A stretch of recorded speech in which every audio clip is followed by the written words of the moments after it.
Et salut à toi, j'espère que tu vas bien. Aujourd'hui, on se retrouve pour un nouvel épisode du podcast Nourris ta santé. Et aujourd'hui, pour la Saint-Valentin, j'avais envie de parler d'un sujet assez drôle, on va dire, qui est assez étonnant de parler. Mais j'avais envie de parler des aliments aphrodisiaques, puisque c'est quelque chose que on voit quand même passer sur Internet. Il y a même des personnes qui s'y intéressent. Et c'est vrai que c'est des choses où on est assez curieux de savoir si c'est quelque chose de vrai ou si c'est quelque chose de faux. Et du coup, dans cet épisode, on va dire spécial Saint-Valentin, j'avais envie de parler de ce sujet sur est-ce que les aliments aphrodisiaques c'est quelque chose qui est réel ou est-ce que c'est totalement du placebo. Alors je pense que ça va pas être un épisode très long, j'ai fait mes recherches dessus, il y a pas mal de données, mais au final on retrouve quand même que beaucoup de données sont sur des animaux, ce qui veut dire qu'on peut pas tout simplement dire avec les résultats sur animaux que ça va se passer la même chose, enfin il va se passer la même chose sur les humains.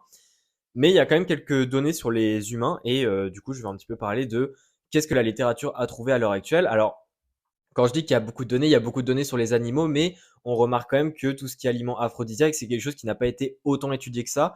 C'est surtout des hypothèses, des personnes qui affirment des choses, etc. sur Internet, mais vraiment d'un point de vue évidence, d'un point de vue scientifique, c'est beaucoup moins riche en informations. Mais en tout cas, j'ai quand même collecté la plupart des informations qu'il y a à l'heure actuelle et je vais te les dévoiler ici. Donc concrètement, pour répondre à la question, est-ce que les aliments aphrodisiaques, c'est réel ou non? La réponse est majoritairement non, mais il y a quand même des aliments, mais c'est pas vraiment des aliments, c'est plutôt des molécules aussi qui ont un effet aphrodisiaque, ou du moins l'aphrodisiaque tout simplement, ça veut dire qui augmente le désir sexuel, etc. Donc concrètement, pourquoi est-ce que je dis majoritairement non? Parce que la plupart des aliments dits aphrodisiaques, donc je sais qu'on parle parfois du gingembre, on parle parfois du miel, on parle parfois du chocolat, etc. Tous ces aliments-là, en fait, c'est principalement du placebo, ou du moins il n'a pas été prouvé pour le moment chez l'humain que ça avait des effets vraiment aphrodisiaques. Il y a pas de différence significative entre un groupe qui ne mange pas cet aliment-là et un groupe qui en mange, etc., avec un protocole particulier.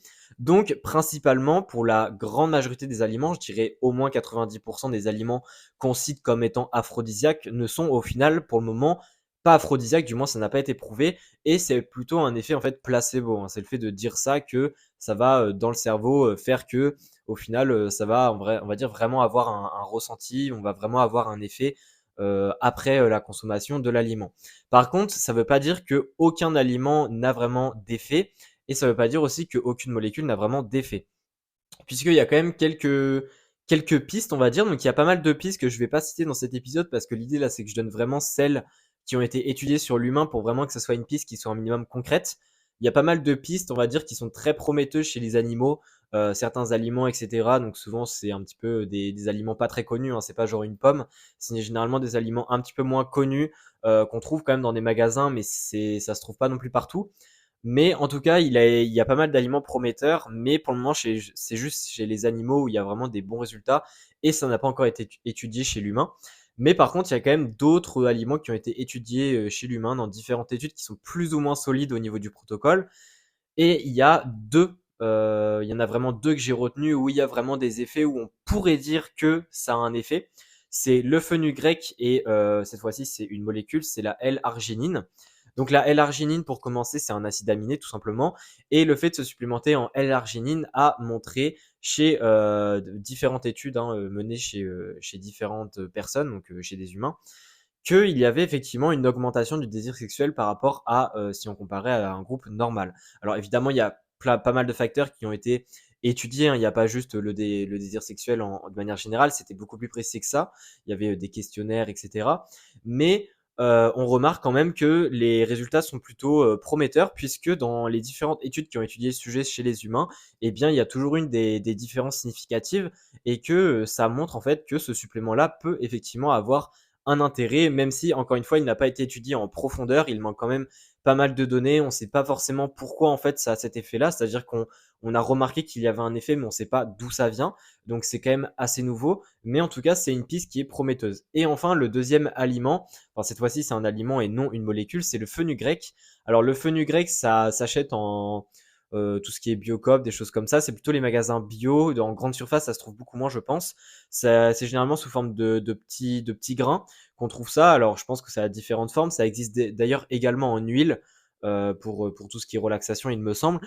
Mais vraiment, si tu achètes ça en tant qu'aliment, en tant que petit grain à consommer, eh bien, c'est aussi quelque chose qui a montré des effets potentiels sur le désir et autres chez l'humain. Donc il y a plusieurs études pareil qui ont étudié le sujet. Et pour le moment, c'est aussi prometteur.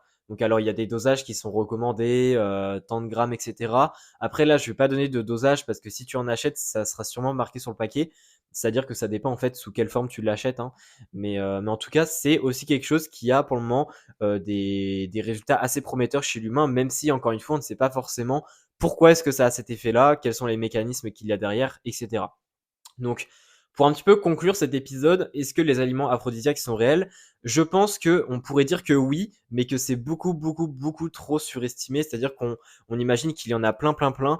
Et en fait, je pense que c'est vraiment une très, très vraiment une minorité. Et il faut aussi comprendre que même la L-arginine et le fenugrec, même si ça a des effets, c'est pas quelque chose qui va révolutionner la Terre.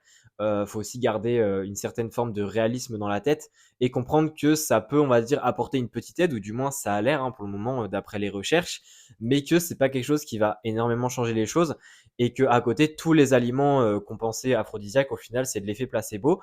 Alors ce qui est intéressant c'est que l'effet placebo fait quand même effet au final, hein, il y a quand même un effet qui se fait, mais au niveau de la réalité des choses ce n'est pas de vrais aliments aphrodisiaques comme on pourrait le dire.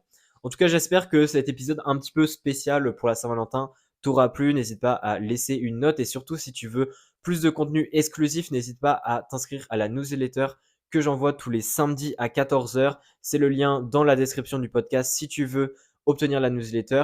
Et on se dit sinon à la prochaine. Allez, ciao.